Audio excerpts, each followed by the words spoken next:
Bismillahirrahmanirrahim. Assalamualaikum Oke. warahmatullahi wabarakatuh. Waalaikumsalam warahmatullahi wabarakatuh. Ini dari santri Beki. Sebelumnya mohon maaf. Ini mau tanya tentang pemahaman Al-Quran. Ini pemahamannya itu apa? Dicatat. Misal apa? Kita kan ini ya menghafal Quran gitu. Pemahamannya itu apa? Dimulai dari menghafalnya dulu itu sampai matang. Terus pemahaman dalam metode semisal tafsir Jalalain. Terus setelah itu apa? Lanjut ke penjabaran yang lebih jabar lagi itu apa tafsir terus baru lanjut ke tafsir yang lain gitu. Cukup sekian. Assalamualaikum warahmatullahi wabarakatuh. Waalaikumsalam warahmatullahi wabarakatuh. Ya, metode ya. Ada lagi? Di kanan ya. Silakan. Oh, Mas Husnil. Monggo Mas Husnil. Ada mic-nya ini tolong. Mic ini. Ini nih. Ya.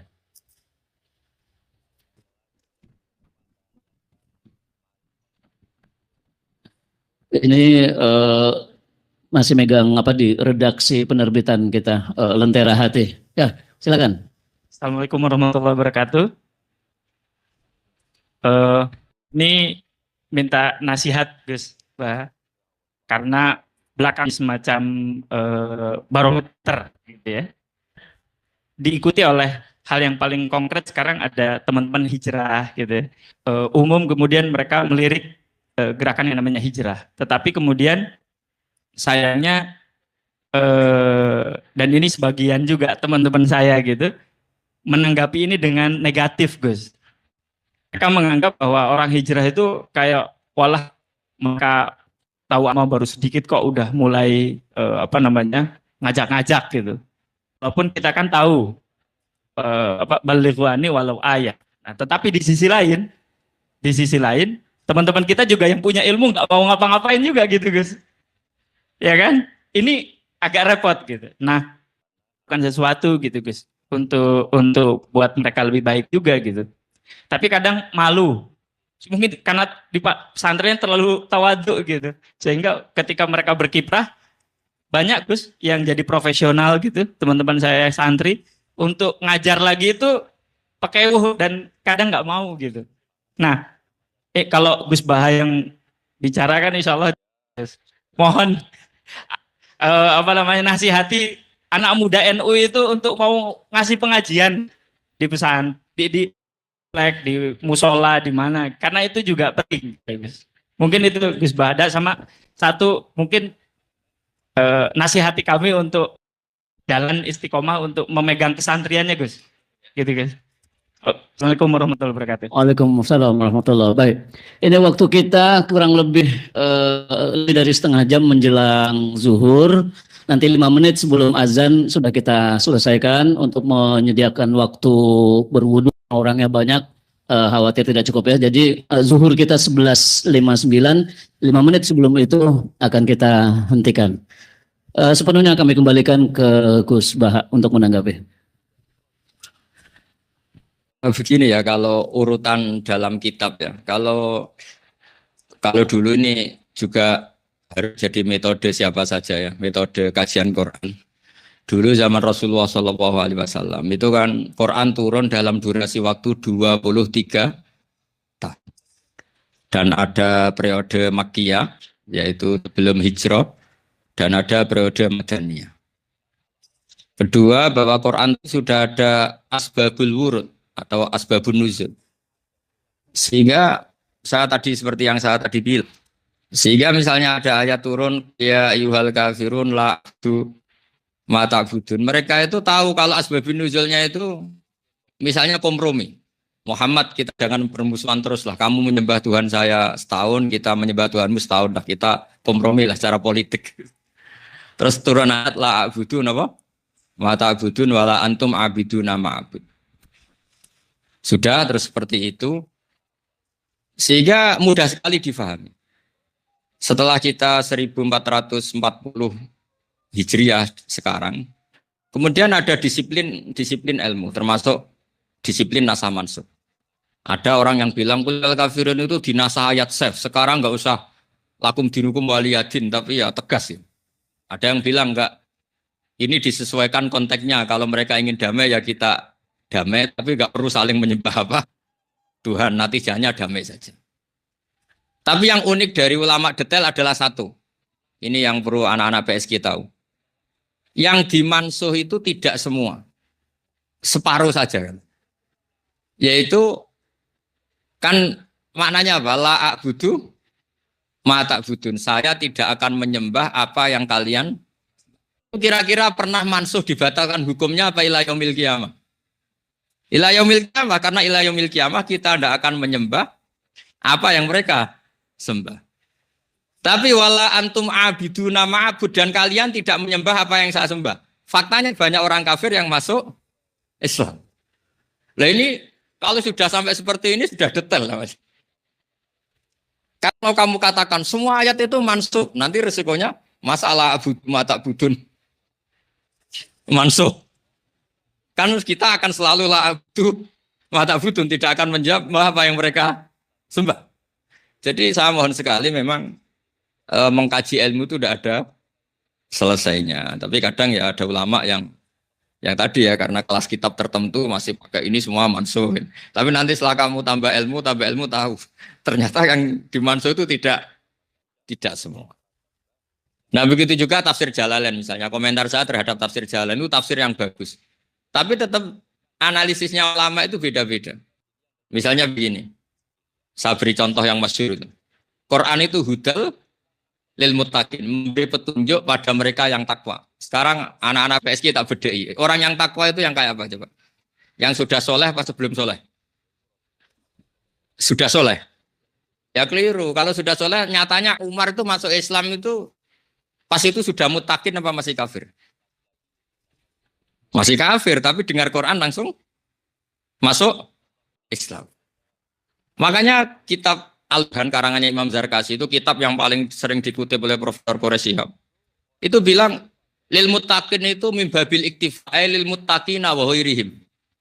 Karena kalau yang mendapat hidayat hanya mereka yang takwa, nanti resikonya enggak ada contoh orang yang belum takwa masuk Islam karena Quran. Padahal faktanya banyak kayak tadi Umar, kayak Jubair bin Mut'im. Jadi ilmu itu ya naik. Jadi nggak bisa menunjuk satu kitab. Jadi alasannya ulama tadi yang Imam Zarkasi hudal lil muttaqin itu tidak boleh dipertentangkan dengan hudal linnas. Padahal ada ayat bahwa Quran itu hudal linnas. Kalau ini dibatasi lil muttaqin. Nah itu yang lil muttaqin diikutkan iktifa namanya kalau ilmu balaghah. Menyebut satu sisi mencukupkan dengan yang sisi yang lain. Jadi misalnya kalau di Quran terkenal kan sarobila taqikumul harro. Pakaian itu bisa menutupi kamu, menjaga kamu dari panas. Wal barda juga menjaga dari dingin. Jadi kalau di balaghah disebut apa? Iktifa. Itu juga satu disiplin apa? Ilmu. Jadi lil muttaqin wahim buktinya ada orang kafir masuk Islam. Ya, terus ada ulama yang cara pandang tidak dimasukkan bab iktifa. Jadi maknanya gini. Lil muttaqin kedhe wong sing wedi Allah. Wedi Allah itu kelas-kelasan. Jadi wedi sangka kafir tok, kayak wong Islam tapi ra salat ra zakat. Ono wedi sangka dosa gede, tapi nak zina enggak mau, tapi ngegeng di mall-mall delok perempuan mau gitu. Itu kan namanya wedi dari dosa besar tapi enggak takut dosa kecil. Ada muttaqin paling atas, takut ingat selain Allah, itu muttaqin papan atas. Nah dari sini aja kelihatan bahwa Quran enggak bisa difahami hanya dengan satu kelas tertentu. Makanya saya bilang tadi ke guru-guru PSG, ada ulama yang baca ayat innama amwalukum auladukum fitnah, anak dan harta itu fitnah. Terus ulama tadi nangis tangisnya. Ya Allah, wong harta itu fitnah kok saya menambah harta, berarti saya menambah fitnah.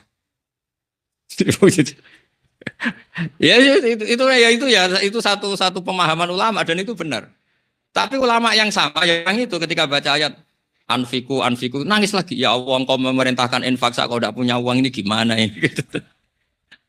Jadi dulu itu makanya resep memaknai Quran itu kata ulama dulu Iqra'il Qur'ana faka'anna Allaha khatabaka. Bacalah Quran sebagaimana Allah itu memerintahkan kepada kamu. Sehingga kita langsung merasa sebagai mukhatab yang kena. Nah, dari merasa itu insya Allah kita punya rasa, punya empati. Nah, kalau pertanyaan Mas tadi yang minta nasihat tadi. Ya kalau resiko dakwah pasti gitulah. Kalau resiko dakwah itu ya disalahpahami, terus ada debat-debat kecil, ada tuduh menuduh. Saya pernah ketemu seorang teman, Gus katanya orang-orang NU itu bid'ah kafir. Ya bagus lah kata saya gitu. Maksudnya kok kita dikafir-kafirkan, Gus tahlil kafir, pegang pegang kuburan kafir. Kata saya bagus lah. Bagusnya gimana? Kita Nabi Musa, istilah kafir itu sebenarnya biasa dulu. Sama tak ceritani. Pertama Nabi Musa jadi nabi itu datang ke Fir'aun. Fir'aun saya sekarang sudah jadi nabi dan mengajak kamu menjadi orang baik. Kata Fir'aun apa? Alam nurabbika fina walida walabista fina min umurika sinin wa fa'alta fa'alata kallati fa'alta wa anta minal kafirin.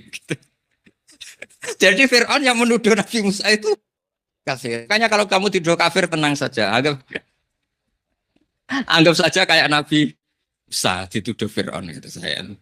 Saya pernah juga di kota di begitu saya bilang setelah ada acara gitu karena orang percaya jimat kafir, percaya ini kafir. Setelah mau jamaah zuhur gini, saya ke belakang. Bapak ada sholat? Tidak, sholat hanya wajib bagi orang Islam kata saya. Terus dia lagi, oh sembrono. Jadi kalau orang baca sejarah itu biasa saja, tuduh menuduh itu biasa saja sunnah. Makanya iyakum wa muhtasatil umur fa inna kulla bid'atin dolalah wa kulla dolalatin finnar atau fa inna kulla muhtasatin bid'ah wa kulla bid'atin dolalah wa kulla dolalatin finnar. Ada yang baca wa kullu bid'atin ya sama lah. Kalau saya sedang baca kulna dari ataf inna muhtasat jadi tapi ada baca kullu ya tidak apa-apa. Ini secara disiplin grammar Arabik tidak apa-apa. Tapi saya bilang bid'ah itu tetap dua, ada yang hasanah, ada yang sayyi'ah. Kalau semuanya itu sayyi'ah, kita pun pernah dituduh gitu. Coba sampean baca awal juz 17. Ma ya'tihim min dzikrim mir rabbihim muhtasin illastama'u wa hum yal'abun. Ayo coba. Quran juga pernah disetatuskan sebagai apa? Muhtas. Ya coba kalau hadisnya wa kullu muhtasatin bid'ah berarti Quran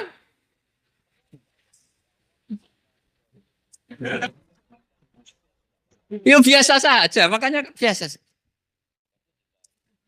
Makanya yang nuduh-nuduh gitu tuh suruh ngaji lagi, paham? Biasa aja. Jadi dulu Nabi itu ya dianggap kafir oleh orang-orang kafir. Makanya mereka kalau bilang soba'a Muhammadun, Muhammad itu melenceng. Ya ayat paling populer tadi loh, Fir'aun berkata sama Nabi apa? Musa, alam nurabbika fina walida walabitha fina min umurika sinin wa fa'alata kallati fa'alta wa anta minal kafirin. Itu omongannya Fir'aun kepada Nabi Musa. Jadi biasa saja. Kalau sampean tegang berarti ya belum biasa. Ya biasa aja, rileks, santai. Ya santai aja. Makanya kalau dakwah itu pokoknya bil hikmati wal mau'izatil hasanah. Saya punya cerita unik dan ini harus sampean camkan. Dulu ada seorang ustadz amatir, masih amatir. Datang ke Harun ar-Rasyid. Harun ar-Rasyid itu seorang khalifah. Khalifah yang alim termasuk dinasti Abbasiyah. Dia teman akrabnya Imam Malik. Jadi termasuk khalifah yang soleh itu siapa? Harun ar-Rasyid. Ada seorang ustadz masih amatir gitu. Datang ke Harun ar-Rasyid. Ya Amiral Mukminin, inni nasihun laka famusyaddidun alaika tajidanna fi nafsika aliyya syai'an. Ya Amiral Mukminin, saya akan menasihati kamu, cuma saya agak ekstrim. Tolong jangan dimasukkan hati, saya akan ngomong keras, lantang. Padahal ini presiden Amirul. Terus kata Harun ar-Rasyid, uskut katanya, kamu diam. Uskut, kamu diam. Fa inna Allaha ta'ala qad ba'asaman huwa khairun minka ilaman huwa syarrun minni. Wa ma'a dzalika yaqulu ta'ala faqula lahu qawlan layyinan. Hei Ustaz, kamu diam. Allah itu pernah menugaskan orang yang lebih baik ketimbang kamu, yaitu Nabi Musa dan Harun, kepada orang yang lebih buruk ketimbang saya, yaitu Fir'aun. Itu saja ada etikanya, faqula lahu qawlan layyinan. Kok kamu sama saya mau keras? Gak bisa katanya. Itu ustaznya langsung coba, ternyata kamu lebih alim. Jadi Jadi memahami Quran itu seorang Amirul Mukminin. Jadi kalau sekarang ada ustadz terlalu tegas, terlalu keras, misalnya sama waliul amri, sama penguasa, itu kata Harsid, uskut ya ustadz, kamu diam. Inna wa ta'ala qad ba'asa man huwa khairun minka ila man huwa syarrun minni. Wa ma'adzalika qala ta'ala faqula lahu qawlal layyinan. Musa itu lebih baik ketimbang kamu, Fir'aun lebih buruk ketimbang saya. Itu saja Musa disuruh beretika ketika berdakwah ke Fir'aun. Kamu serampangan saja, enggak bisa katanya. Terus ustaznya, ternyata alim kamu. Itu coba sama ustaznya tadi. Nah, saya ingin Quran itu sampai seperti itu di anak-anak PSG. Jadi ayatnya itu ingat, semangatnya ingat, langsung jadi tertanam. Nah, kalau sudah gitu sibghatullah wa man ahsanu minallahi sibghah. Jadi sudah menyatu. Jangan kalau ingat ayat apa ya, dicari lagi enggak ketemu. Itu di surat apa ya? Terus tanya temannya, saya juga lupa. Jadi ayat itu kalau ulama dulu itu sudah menyatu. Melihat apa saja itu langsung terbaca apa? Ayat. Saya kira demikian dan mohon maaf karena ya saya memang nggak biasa ngaji gini. Jadi nggak perlu tadi ada yang kedua ketiga sudah pokoknya. Tapi saya senang kok. Secara umum saya senang penting ngaji. Terus saya mohon yang ngapalkan Quran harus hafal angdhri qalbin. Karena itu cara supaya spontanitas Anda baik. Dulu ketika rame-rame tuduhan bid'ah, tuduhan kafir, orang risau, kiai risau. Saya termasuk orang yang enggak risau. Karena saya ingat betul ketika Fir'aun nuduh Nabi Musa kafir. Jadi tanggap itu biasa saja. Gitu. Tanggap itu biasa saja. Ketika semua orang dalil, kula muhdatsatin bid'ah wa kullu bid'atin dolala, ternyata ada juz 17 mayatihim min dzikrim mir rabbihim muhdas. Jadi ya biasa saja. Dan saya kira demikian. Assalamualaikum warahmatullahi wabarakatuh.